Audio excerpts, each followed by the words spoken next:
This is an absolute heist for the Rockets as Houston is projected to sign a former draft pick of their own, given the Rockets now have 2 roster spots still left to fill for the upcoming season. Let's say who this player is and why he is such a good deal right here on Rockets Digest. Welcome in, everybody. I'm Jace Andrews. We appreciate you tuning into the show. As always, if you're new here, hit that subscribe button. It's 100% free, and we're on the pursuit of 4,500 subscribers. I believe right now we're about 100 or so away. That's the goal by the end of the week, so if you're new, again, hit that subscribe button. We're covering the Houston Rockets every single day of the year, so if you want to stay up to date and informed on your H-Town team, we've got you covered. Let's talk about the Houston Rockets and their roster as it sits right now in July, and as we get closer to the 2025-2026 season. Now, there is still a lot of time before the season starts and the roster needs to be set.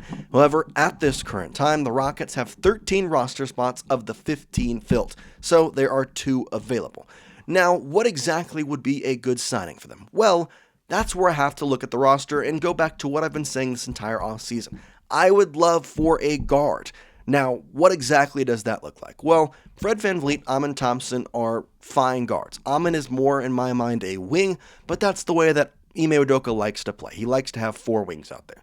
Aaron Holiday, though, just doesn't strike me as a great backup point guard or backup guard in general. Now, Reed Sheppard did, produce well in the couple games he played in the NBA Summer League, but if we're going to sign somebody, I feel like we should sign a guard.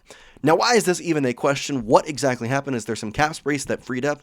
Well, yes. If you missed our recent video a couple days ago, the Houston Rockets waived Nate Williams, and assuming that the replacement for him, Cameron Matthews, will end up signing a 2-way contract or be waived, which is most likely the way it's going to go. He hasn't played well at all in the Summer League, so at best, he's getting a 2-way contract for his defense. But as of right now, the Rockets are $3.55 million below the first apron with only 13 players on a 15-man roster. They'll likely need to sign someone else to a standard contract. Keyword standard contract, because you're going to have to get somebody for relatively cheap. Now, why exactly is the guy that I'm about to talk about a heist? Well, quite frankly, the Rockets drafted this guy back in 2018 and then traded him to the Suns. Now, he was actually a steal in the second round, and he's been a little injury prone, which is why his price is not as high as it probably should be. That's where we go into the report today, and we have it here. Rockets must consider righting a historical wrong by reuniting with this free agent.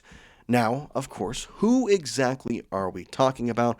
Well, we are talking about De'Anthony Melton. Now, De'Anthony is an interesting player for a couple of different reasons. Quite frankly, he is one that is a very good shooter. However, he is very injury prone as well.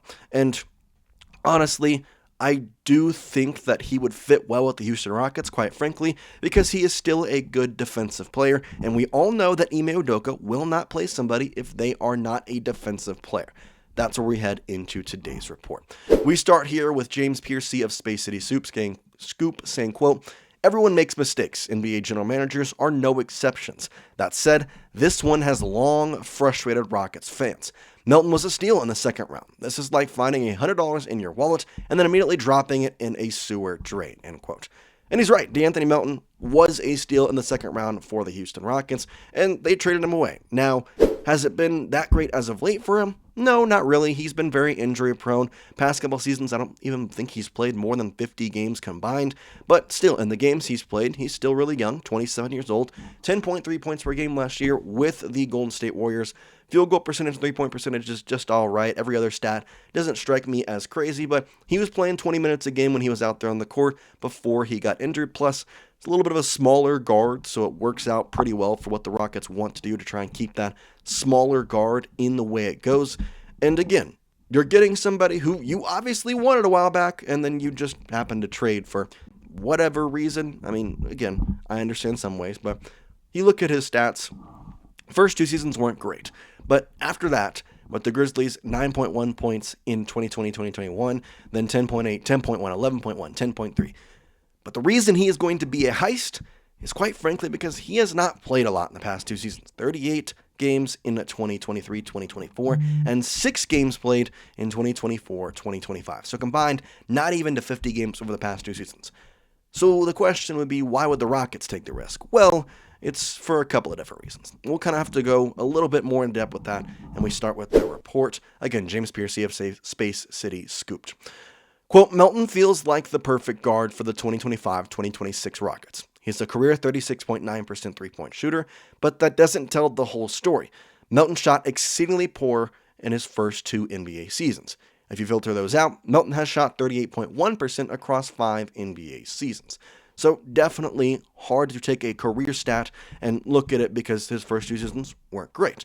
Now, going back to my point about the whole defense, we also mentioned that here on the report, James Piercy of Space City Scoop saying, quote, the Rockets need shooting, but we know Ime Udoka won't play a weak defender. That won't be a problem for Melton. He's a relentless point of attack defender, so he's a solid 3-and-D guard who offers some secondary ball handling. Melton sounds like the perfect addition to the roster, right? End quote. I agree. He sounds like a good addition. It really, though, depends on the price, because, as we mentioned, the Rockets are not that much below that first apron. We know that Rafael Stone said he is hard capped at that first apron, so the Rockets will not go above that. So they would need to get a very good price for him or something of the veteran minimum.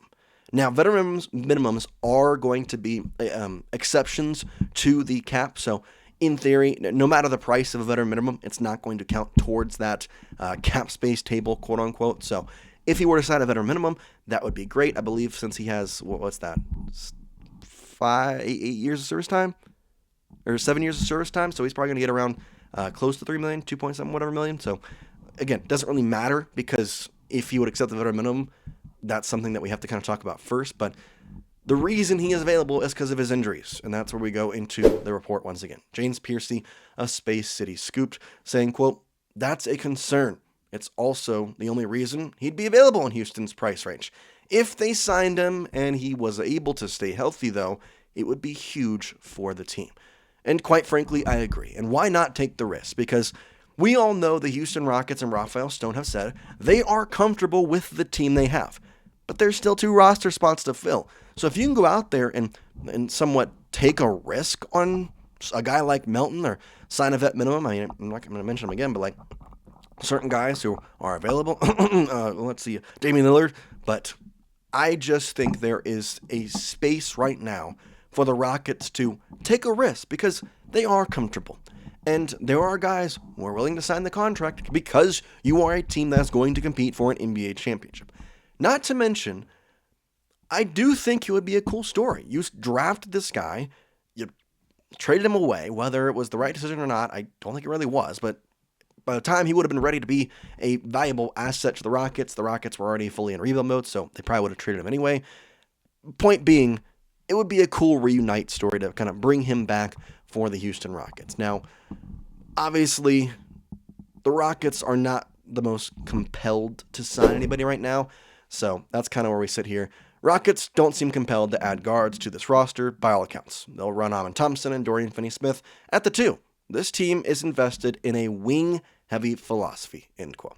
Which we all knew. If you've watched Ime Udoka throughout the past couple seasons with the Houston Rockets, his dream lineup is 4 wings and Fred VanVleet. And he got that this season. That is exactly what he is going to get with the roster that we have at hand. I mean, if you look at this team and kind of see what's going on with the guards, you understand. Alperen Thompson is not really a shooting guard. He's 6'7". And from that point on, you have a forward in Tari Eason, a forward in Kevin Durant, a forward in Jabari, a forward in DFS, a center in Alperen Şengün, and Steven Adams. And so that's kind of what you got here. And you got Alperen Thompson, Tari Eason, Kevin Durant, Jabari, and Dorian Finney-Smith kind of running that 2 through 4 range. Şengün, Adams, and Capella are going to be your centers, and VanVleet is going to play 35, 36 minutes a night. So in that case scenario, Reed Sheppard is your guy to play the backup point. But again, as I've said, I don't want to rely that heavily on Reed Sheppard. Do I like him? Do I think he's got a future? 1,000%. I am not trying to knock Reed Sheppard down to any sort of level. But, keyword but, I do think De'Anthony Melton would be a good signing specifically because if he doesn't get injured, he can go out there and play. Why not you're not going to use him as much. He's been injured in the past. I think it would be a very good signing. I think it would be a very good deal if they could get him on a vet minimum or a just standard contract. So we'll have to see what exactly happens and if the Rockets do make any moves.